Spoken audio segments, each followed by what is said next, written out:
का रुख कर रहे हैं, जहां आपको बता दें उमेश पाल केस में असद पर बड़ा खुलासा हुआ है। लोकेशन लखनऊ में दिखाने की प्लानिंग थी असद की तरफ से। गुर्गे आतिन के जरिए लखनऊ में फोन और एटीएम कार्ड का इस्तेमाल बाकायदा करवाया जा रहा था। हत्या के वक्त गुर्गा लखनऊ में असद के कार्ड से पैसे निकाल रहा था।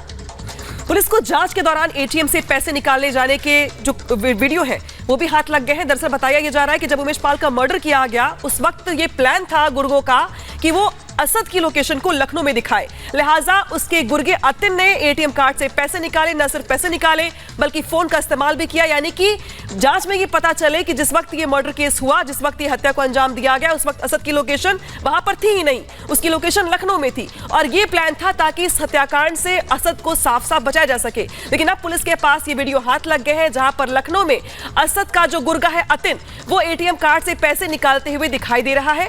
यानी कि ये प्लान था कि असद को यहां पर बचाया जाए, साफ साफ इस पूरे केस से निकाला जाए। लेकिन असद गाड़ी से बाहर निकल करके फायरिंग करता दिखाई दे रहा है, साफ साफ दिखाई दे रहा है। लेकिन जो प्लान था शूटर्स का वो ये था कि असद को लखनऊ में लोकेशन दिखाई जाए, इसीलिए उसका फुटेज जो है वो दिखाई दे रहा है लखनऊ से, जहां पे जो गुर्गा है उसका आतिन वो एटीएम कार्ड से पैसे निकालते हुए दिखाई दे रहा है। सलोनी, बिल्कुल तस्वीरें भी सामने आई हैं और ये वो तस्वीर है जो बता रही कि प्लानिंग ये की गई थी कि असद को दरअसल दिखाना है कि वो लखनऊ में, वो प्रयागराज में है ही नहीं जिस दौरान ये वारदात अंजाम दी गई। और यही वजह है कि आतिन जो अतीक और असद का गुर्गा है उसने फोन का भी इस्तेमाल करने का प्लान बनाया था। इसके अलावा एटीएम से पैसे भी, जिससे कि ट्रांजैक्शन दिखाए जा सके कि जिस दौरान ये घटना हो रही थी, उमेश पाल पर हमला किया जा रहा था, उस दौरान लोकेशन असद की लखनऊ थी और वो पैसे बाकायदे निकाल रहा था, ट्रांजैक्शन कर रहा था, पर्सनली ट्रांजैक्शन कर रहा था। ये यहां पर दिखाने की कोशिश की गई है, ये नई जानकारी निकलकर सामने आई है। लेकिन असद पर गुमराह कर नहीं पाए ये पूरा गैंग, क्योंकि असद गाड़ी से निकलकर बाहर आ गया। सबसे बड़ी बात यही है। और हमारे साथ हमारे सहयोगी लोमस जहां सीधे जुड़ रहे हैं, उनका रुख कर लेते हैं। लोमस,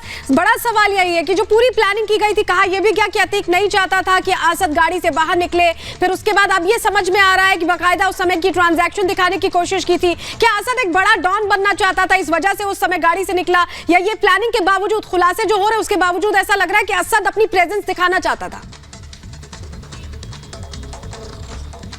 बिल्कुल, मैं आपको बता दूं कि जिस तरीके से ये बातें निकल के सामने आ रही है कि असद उस समय घटना जब उमेश पाल के हत्याकांड को अंजाम दिया गया उस समय असद मौजूद ही नहीं था, तो कहीं ना कहीं वो गलत होगा। क्योंकि जिस तरीके से पुलिस लगातार तफ्तीश कर रही है और पुलिस को ये मालूम चला है कि कहीं ना कहीं असद की मौजूदगी को छुपाने के लिए ये प्लान अपनाया गया कि असद का जो एटीएम कार्ड था वो किसी दूसरे गुर्गे के तहत वहां पे लखनऊ में जाकर इस्तेमाल करे उस दिन, और इससे ये मालूम चल पाए कि असद उस उमेश पाल हत्याकांड को अंजाम देने में था ही नहीं। कहीं ना कहीं ये बड़ी प्लानिंग के तहत ये किया गया। क्योंकि आपको याद होगा जब 11 फरवरी को असद और तमाम गुर्गे जब अशरफ से मिलने के लिए बरेली जेल में पहुंचते हैं और ये प्लानिंग की जाती है कि कैसे इस पूरे हत्याकांड को अंजाम देना है और कैसे एक एक गुर्गे को और असद को उस जगह से निकालना है। तो कहीं ना कहीं इस प्लानिंग के तहत ये पूरी तरीके से फिल्माया गया और लगातार ही पुलिस इस पूरे मामले में तहकीकात कर रही है। एसटीएफ तहकीकात करते हुए दिख रही है। कहीं ना कहीं ये बड़ा मामला निकल के सामने आया है।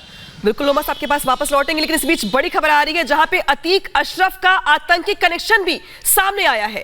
दरअसल ये भी कहा गया कि जिशान कमर ने मदद की थी पासपोर्ट बनवाने में, जिशान की मदद की गई थी और अशरफ ने पासपोर्ट अधिकारी को लिखा था पत्र। अशरफ ने लेटर हेड पर जिशान को जानने की बात कही थी। 2021 में प्रयागराज के करेली से जिशान कमर की गिरफ्तारी हुई थी। जिशान को पाकिस्तान से ट्रेनिंग मिली थी।